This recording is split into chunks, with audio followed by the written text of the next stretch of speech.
Hello everyone, welcome to my YouTube channel. आता गुडिया जाते ट्युशनसाठी.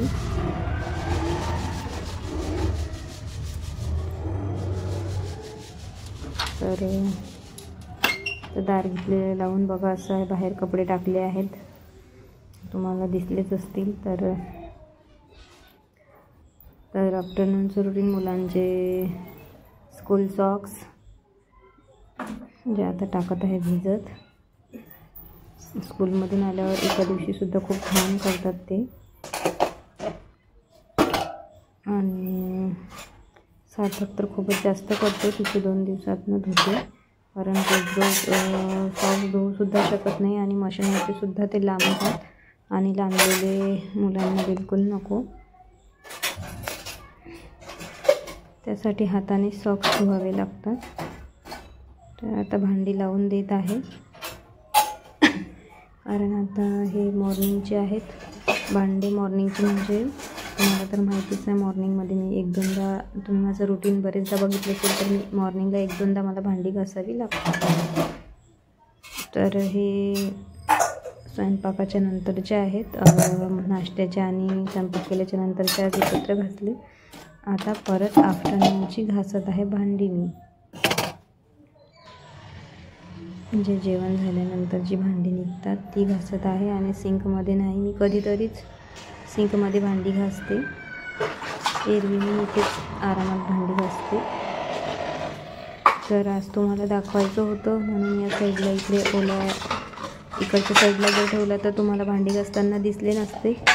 आणि मग भांडेसुद्धा मी काय घासत आहे ते सुद्धा नसतं दिसलं तुम्हाला, म्हणून मग या साईडला इकडे कॅमेरा केला.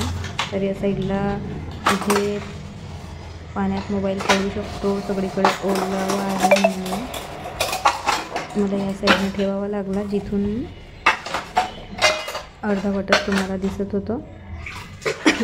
अर्धवटच भांडी दिसत आहे, अर्धवट भांडी सगळी त्या साईडला आहेत म्हणून. तर पटापट घेत आहे भांडी क्लीन करून.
तर आता इथलं सगळं क्लीन करून घेतलेलं आहे खराट्याने आणि आता धुवून घेणार आहे सॉक्स जे मी भिजत घातले होते मगाशी. तर इथे स्वतः बाथरूममध्ये सॉक्स धुवून घेणार आहे पटापट. तर बघू शकता खालच्या साईडने किती काळे आहेत आणि सॉक्स आणून जास्त दिवस नाही झाले कारण स्कूल लागली तेव्हा नव्हते आणले, तेव्हा मागच्या वर्षीचेच होते ते घालून जात होते. तर आता नवीन आणले. तर महिना होत आहे सॉक्स आणून फक्त. तर तरीही लगेच यांचे सॉक्स कारण डेली यूजचे आहेत ते 2 दिवस मधात वेगळे जायचे असतात, ते सुद्धा असेच करून ठेवलेले आहेत. तर हा आहे नेव्ही ब्लू याचा होली क्रॉसचा आणि हा आहे रेड हाऊसचा याचा ज्ञानमाताचा. तर पटापट धुवून घेत आहे सॉक्स आणि टाकणार आहे बाहेर आता हँगरवर थोडे पिळून. आता ड्राय काही करणार नाही कारण थोडं आहे उन्हाचं वातावरण बाहेर, थोडं वेदर आहे. तर आता बाहेरच टाकणार आहे सॉक्स धुवून. तर व्हिडिओ बघत असाल तर प्लीज व्हिडिओला लाईक करा, भरभरून करून द्या कारण वॉच टाईम बऱ्याच दिवसापासून माझं घसरत आहे, वॉच टाईम होत नाही आहे. पण ते सबस्क्रायबर खूप दिवसाचे झालेले आहेत, दिवसाचे म्हणजे 1-2 वर्ष होत आहेत. 1K सबस्क्रायबर झालेत पण वॉच टाईम मात्र नाही होत आहे आणि व्हिडिओसुद्धा तितक्यात माझे नव्हते, छोटे छोटेच होते. तर आता मी पूर्ण प्रयत्न चालू आहे माझे की रोज डेली मी तुमच्याबरोबर एक ब्लॉग शेअर करू शकतो. तर तुम्हीसुद्धा सपोर्ट करा आणि फुल नाही तर कमीत कमी 3-4 मिनटाचा ब्लॉगसाठी तुम्ही वॉच करत जा. तर प्लीज व्हिडिओ बघा तर व्हिडिओला लाईक करा आणि इंस्टा ID रेखांकडे 10 आहे, तिकडे जाऊन नक्की फॉलो करा. तिकडेसुद्धा व्हिडिओ आवडेल तर व्हिडिओला लाईक करा.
तर आता झटकून कपडे आणलेले आहेत कारण तिथे हँगरवर आंब्याचं झाड आहे ना हँगरजवळ, तर तिथे खूप जास्त झाडावरच्या काळ्या मोठ्या मोठ्या मुग्या राहतात. तर मुग्या त्या चावणाऱ्या नसतात कारण काळ्या मुग्या चावत नाही, तुम्हाला माहिती आहे, लाल मुग्या चावतात पण त्या फिरतात अंगावर म्हणजे कपड्यांवरती. तर म्हणून सगळे कपडे मी झटकून आणले बाहेरून. तर आता घड्या करून ठेवत आहे. तर असं असतं लेडीजचं, एक हाऊसवाईफचं तुम्हाला माहितीच आहे, सकाळपासून कामं तर दिवसही भर संपत नाही. आफ्टरनून ही झोपण्यासाठी आरामासाठी नसतेच, बस आराम असतो तर 10-15 मिनिटाचा. तर अशा पद्धतीने आहे माझं रोजचं डेली रुटीन. तरी आज म्हणजे डीप रुटीन दाखवलंच नाही की मुलाला तेव्हा टिफिन बास्केटमधून टिफिन काढेपर्यंत बॉटला वगैरे काढेपर्यंत सगळं असतं कामं मागं. तर आता बेडशीट क्लीन करून झाली माझी, कपडे आवरून झाले तर बेडवरचे. तर आता आली आहे, थोडी तोंडावर पाणी मारलं, थोडी फ्रेश झाली म्हणजे थोडं बरं वाटतं कारण परत एका तासाने झाडू लावायचा आहे. तर आता हेच कामं म्हणजे कपडे भांडी वगैरे करतो तर कसं याच्यासारखं वाटतं, म्हणून मग तोंडावर पाणी मारलं तर थोडं फ्रेश वाटतं. तर आता फायनली झालेलं आहे माझं. तर मग कसा होता आजचा व्लॉग ते नक्की सांगा. आणि परत सांगते, बेल आयकॉन प्रेस करा म्हणजे व्लॉगची नोटिफिकेशन सगळ्यात आधी तुम्हाला मिळेल. तर आणखी एक चॅनल आहे रेखा इंडियन मॉम व्लॉग, ते सुद्धा नक्की चेक करा.